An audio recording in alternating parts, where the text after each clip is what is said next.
సినిమాల పైరసీపై కేంద్రం కఠిన నిర్ణయం తీసుకుంది. ఇకపై ఎవరైనా సినిమా పైరసీ చేస్తే 3 ఏళ్ల జైలు శిక్షతో పాటు ఆ చిత్ర నిర్మాణ వ్యయంలో 5% జరిమానా విధించనుంది. ఇప్పటికే ఉన్న సినిమాటోగ్రఫీ చట్టంలో సవరణలు చేసి ఇప్పుడు వాటిని మరింత కఠినతరం చేసింది కేంద్రం. ఇకపై ఎవరైనా అక్రమంగా సినిమా రికార్డు చేసినా, అనధికారికంగా ప్రసారం చేసినా 3 ఏళ్ల వరకు జైలు శిక్ష తప్పదని, అంతేకాకుండా భారీగా పెనాల్టీ విధిస్తామని వార్నింగ్ ఇచ్చింది కేంద్రం. దీనికి సంబంధించిన పూర్తి సమాచారం లక్ష్మి అందిస్తారు. లక్ష్మి, సినిమాల పైరసీపై కేంద్రం కఠిన నిర్ణయం తీసుకుంది, అప్డేట్స్ ఏంటి? రైట్ శ్రవంతి, ఏడాదికేడాది సినిమా పైరసీ అనేది పెరిగిపోతుందని చెప్పొచ్చు. ముఖ్యంగా విదేశాల నుంచి దీన్ని ఆపరేట్ చేస్తున్నారు.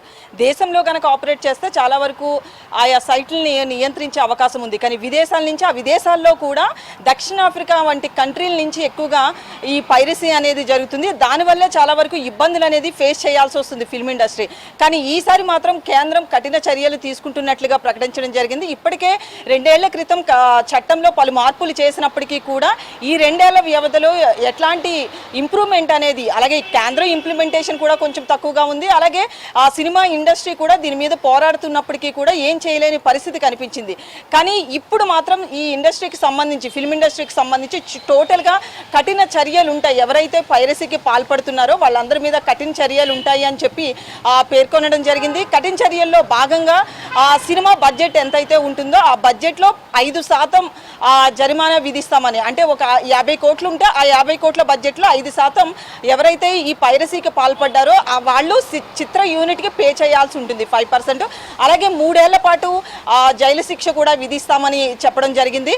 ఇంతకుముందు దీన్ని 3 నెలల పాటు మాత్రమే జైలు శిక్ష ఉండేది. 3 నెలల జైలు శిక్ష, అలాగే 3 లక్షల రూపాయల పెనాల్టీ అనేది ఉండేది. కానీ ఇప్పుడు చిత్ర బడ్జెట్లో ఓవరాల్గా 5%, దాంతోపాటు ఇది కాకుండా పెనాల్టీ కూడా ఖచ్చితంగా ఉంటుంది అని చెప్పి కఠినంగా చర్యలు తీసుకుంటామని పేర్కొనడం జరిగింది. అలాగే ఎవరైతే విదేశాల నుంచి వీటిని ఆపరేట్ చేస్తున్నారో, బేసికలీ పైరసీకి సంబంధించి 90% పైరసీ అంతా కూడా విదేశాల్లో, దక్షిణాఫ్రికా వంటి కంట్రీల నుంచి ఎక్కువగా జరుగుతుంది. అక్కడికి మన పోలీసులు వెళ్ళలేక కొంతవరకు ఇటు కేంద్ర ప్రభుత్వం కూడా లైట్ తీసుకున్న పరిస్థితి కనిపించింది.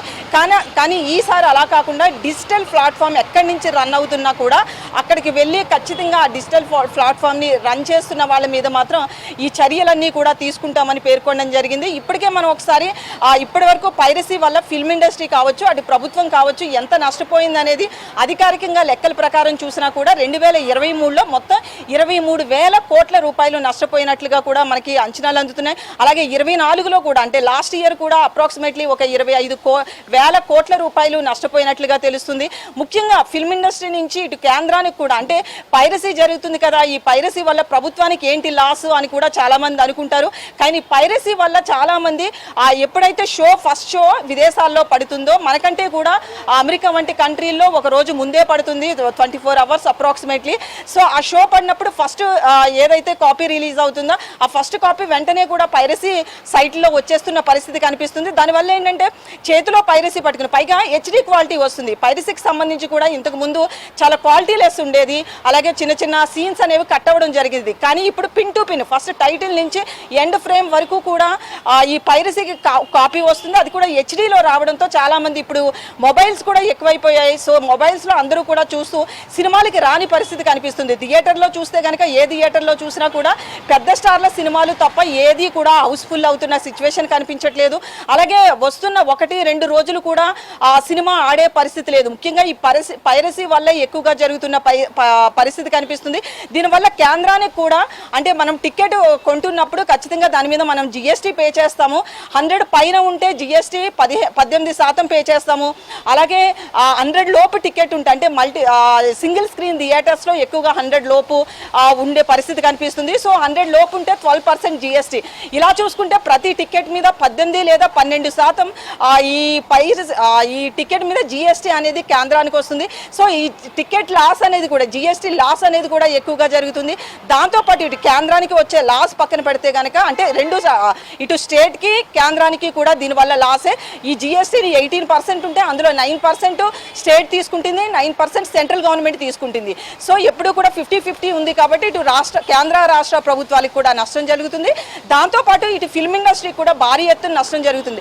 రీసెంట్గా వచ్చిన గేమ్ చేంజర్ సినిమా తీసుకున్నా కూడా గేమ్ చేంజర్ పైరసీ వల్ల ఎక్కువగా అంటే సినిమా కొంతవరకు బాలేదు అన్నమాట వాస్తవం, కానీ పైరసీ వల్ల మరింత నష్టపోయాము అని చెప్పి ఇటు తండేల్ సినిమా ప్రెస్ మీట్లో కూడా అటు అల్లు అరవింద్ కావచ్చు, బన్నీ వాసు కావచ్చు, వీళ్ళంతా కూడా చెప్పిన సిచ్యువేషన్ చూసాను. దీని మీద ఇప్పటికే బాలీవుడ్లో కావచ్చు, ఇటు సౌత్ ఇండియాకి సంబంధించి అలాగే ముఖ్యంగా మన తెలుగు ఇండస్ట్రీకి సంబంధించి ఎక్కువగా పైరసీ జరుగుతుంది. దాంతోపాటు పెద్ద మూవీస్ అంటే వేల కోట్లు పెడుతున్న ఇండస్ట్రీగా మనది ఉంది అని చెప్పుకోవచ్చు. ఇప్పుడు దేశవ్యాప్తంగా చూస్తే కనుక టాలీవుడ్ ఎక్కువగా బడ్జెట్ పెడుతుంది.